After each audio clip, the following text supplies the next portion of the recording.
Once upon a time, amateur astrologer, let's call him Jimmy, he wanted to say something or to know something for himself about his consecutive relationships, to be able to predict what he can expect, what is the general dynamics, when are the good and bad times for relationships, and how we can apply this to the dasha system in Vedic astrology.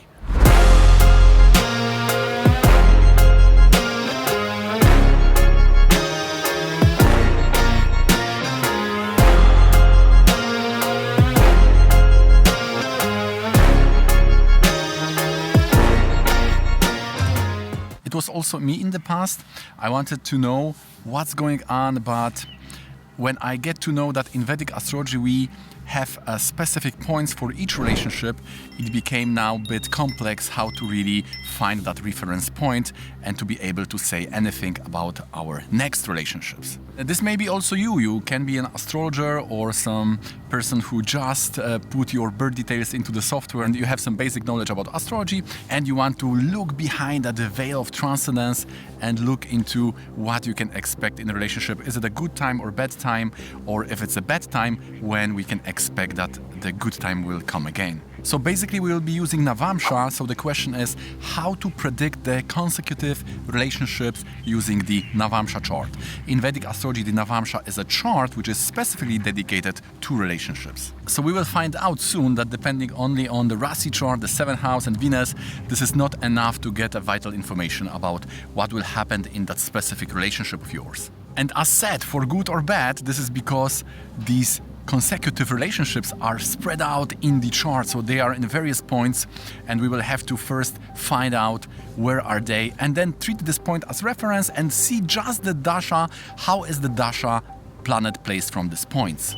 So as you know, this is the analytical astrology channel, so we want to have that methodical approach. We want to get some information, some theoretical basis on which we can depend and say some falsifiable yes, no binary predictions, because they will have the real value. Of course, I'm not denying the synthesis approach from the eagle view perspective or the wide perspective. This is very important because the astrology is basically unifying these two, synthesis and analysis. So we are also able to get this overall view of karma related to relationship using the 7th house, 7th lord, Venus, Dara, Karaka and Titi in the main chart, in the Rashi chart. This will give us information about our attitude, about our patterns, what we can expect from that more subjective point of view. But the karma, this is also there in Vedic astrology. This is more this analytical part which we will be going through in this video. So as I said, first we have to decide on which relationship we are, because the 7th house in the Navamsha, it will show only the first one,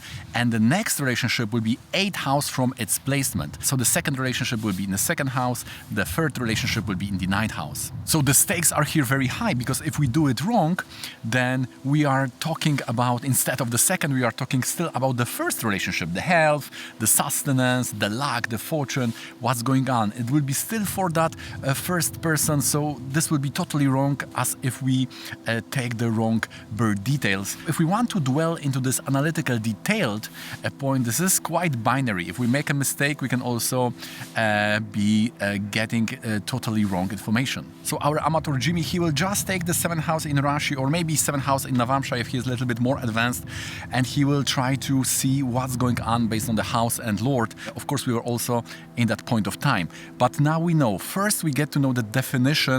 If you were engaged in some relationship for 1 year, at least mentally dedicated, and you wanted to marry such person, then this is according to a Krishna definition in the Vedas, we can define this as relationship, and this will be marked in your astrological chart. So that is the basic theory behind what is relationship. And I must say, I have Raku in Lagna. I'm quite skeptic about these issues because this is quite gray area. So I always want to check exactly how was the relationship, what was the partner, his or her sibling, and then I try to trace or find this person in the chart and decide on my own if astrology has marked that relationship or not. Okay guys, if you like this video so far, please don't forget to click the like button. You are really helping me with this algorithm to make it more viral on this YouTube platform. It doesn't cost you anything, but it's really a big help. And also subscribe if you like to be notified about similar videos in the future. And now let's go back to the analysis. So we have the perfect example, Orlando Bloom. known as Legolas from The Lord of the Rings.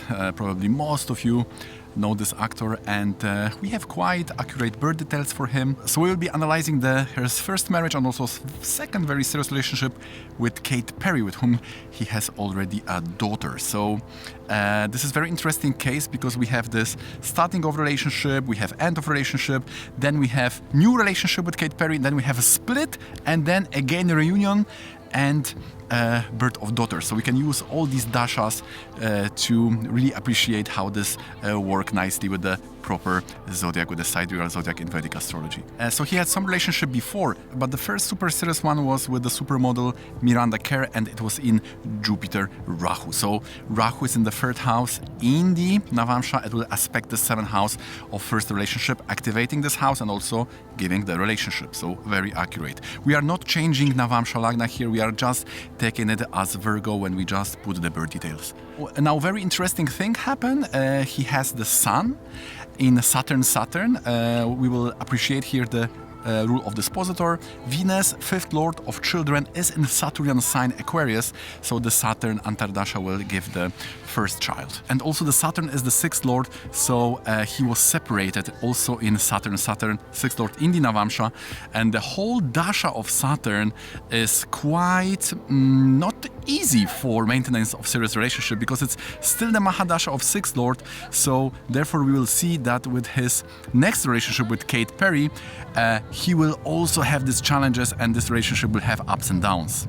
So the divorce happened in the next Antardasha of Saturn Mercury. We will see in the Navamsha Mercury is in the 12th house, so this is not the best placement, and with the 8th Lord Mars, and 8th Lord shows divorce. So 6th Lord separation and 8th Lord Dasha of Mercury, which is with 8th Lord Mars, this was separated, so very, very accurate. And then in the same Saturn Mercury Antardasha, he started the relationship with Kate Perry, and this is now the appreciation of the Navamsha because the second relationship is a second house. So this is the Libra and the Lord is Venus. Now Mercury, which is with Mars, with the 8th Lord showing the divorce, is also aspecting the second Lord Venus. So therefore this shows entering the new relationship. And now the crux of the dynamics comes here because he split in Saturn Ketu, and after Ketu, this is the Venus Antardasha, so after Ketu we have Saturn Venus, and there was a big reunion in Saturn Venus. So the Navamsha will show this very accurately because the Ketu is the third lord of Scorpio. This is the second from the second, so it is sustenance of second relationship. And Ketu here being the malefic and not so well placed will show that this can be a split for the relationship. And after Ketu we have the Venus, so when Venus came up, this is again a reunion because the Venus being the second lord will support very much again the second relationship. By the way, this is loaded by Venus, so it shows very much love relationships. So I would say that we have to be a bit fanatic and radical about these points because as said, if we make wrong decision where is the first or second relationship, then we will not be able to get the dasha right of reunions, of splits or possible breakups or being together, finding new relationship and so on. And now we know that he had the daughter in the same Saturn-Venus. Now that is super easy. The Venus is just fifth lord. So the first child with the previous relationship was in Saturn-Saturn, Saturn being the dispositor of the fifth lord of children. And now with Kate Perry, he has a daughter in Saturn-Venus. Venus is the fifth lord, very easy. Now some bonus points. We know that he's quite spiritual because he's joined some Buddhist organizations, so he's very much into this.